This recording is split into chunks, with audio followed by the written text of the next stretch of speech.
అటు నిధుల సమీకరణ, ఇటు అభివృద్ధికి ఊతం. రాజధానిలోని నివాస, వాణిజ్య అవసరాలకు 58 ఎకరాలు కేటాయింపు. పీపీపీ విధానంలో అభివృద్ధి. అమరావతిలో నిర్మాణ పనులు యుద్ధ ప్రాతిపదికన సాగుతున్నాయి. మరోవైపు రాజధానిని బహుముఖంగా అభివృద్ధి చేసేందుకు సీఆర్డీఏ అడుగులు వేస్తోంది. సంస్థ వద్ద ఉన్న ల్యాండ్ బ్యాంకును సమర్థంగా వినియోగించుకునేందుకు దృష్టి సారించింది. నిధుల సమీకరణతో పాటు నగరంలో ఆర్థిక కార్యకలాపాలు పుంజుకునేందుకు ఇది తోడ్పడుతుందని భావిస్తోంది. ఇప్పటివరకు పలు సంస్థలకు భూములు కేటాయించిన సీఆర్డీఏ ఇప్పుడు భూములను పెట్టుబడిగా పెట్టేందుకు ముందుకు వచ్చింది. రాజధాని నగరంలో 3 చోట్ల స్థలాలను గుర్తించి వాటిని పీపీపీ విధానంలో అభివృద్ధి చేసేందుకు సీఆర్డీఏ తాజాగా ఆర్ఎఫ్పీ రిక్వెస్ట్ ఫర్ ప్రపోజల్ పిలిచింది. మిశ్రమ అవసరాలకు ఈ భూములను వినియోగించనున్నారు. రాయపూడి, పిచ్చుకలపాలెం, మందడంలో రాజధాని కోసం తొలి విడత సమీకరణలో 34,000 ఎకరాలను సీఆర్డీఏ తీసుకుంది. భవిష్యత్తు అవసరాల కోసం తన వద్ద 5,020 ఎకరాల మిగులు భూములను ఉంచుకుంది. వీటిని అమ్మి నిధులతో నిర్మాణ పనులు చేపట్టాలన్నది ప్రణాళిక.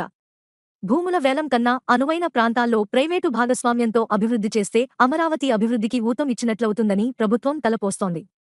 ఇందులో భాగంగా రాయపూడిలో 30.34 ఎకరాలు, పిచ్చుకలపాలెంలో 7.93 ఎకరాలు, మందడంలో 19.72 ఎకరాలను తొలి విడతలో గుర్తించారు. అమరావతి నగరాన్ని అభివృద్ధి బాట పట్టించేందుకు ఈ భూములను మిశ్రమ అవసరాలకు వినియోగించుకోనుంది. నివాస, వాణిజ్య సముదాయాలు, కార్యాలయాల నిర్మాణం కోసం ప్రైవేటు వ్యక్తులు, సంస్థలకు అవకాశం కల్పించింది. దీనికోసం ఆసక్తి వ్యక్తీకరణకు ఆహ్వానించింది. అక్టోబర్ 3వ తేదీ వరకు బిడ్లు దాఖలు చేసుకునేందుకు అవకాశం కల్పించింది. రాబడుల్లో సీఆర్డీఏకు వాటా. భూమి సీఆర్డీఏ సమకూరుస్తుంది. ప్రాజెక్టుకు సంబంధించి ప్రణాళిక, డిజైన్, ఫైనాన్స్, నిర్మాణం, మార్కెటింగ్ అంతా ప్రైవేటు డెవలపర్లదే. ప్రాజెక్టుకు సంబంధించి ప్రణాళికను రూపొందించి సమర్పించాల్సి ఉంటుంది. ఒప్పందం ప్రకారం ప్రాజెక్టును ఎంపికైన గుత్తేదారు నిర్వహించాల్సి ఉంది.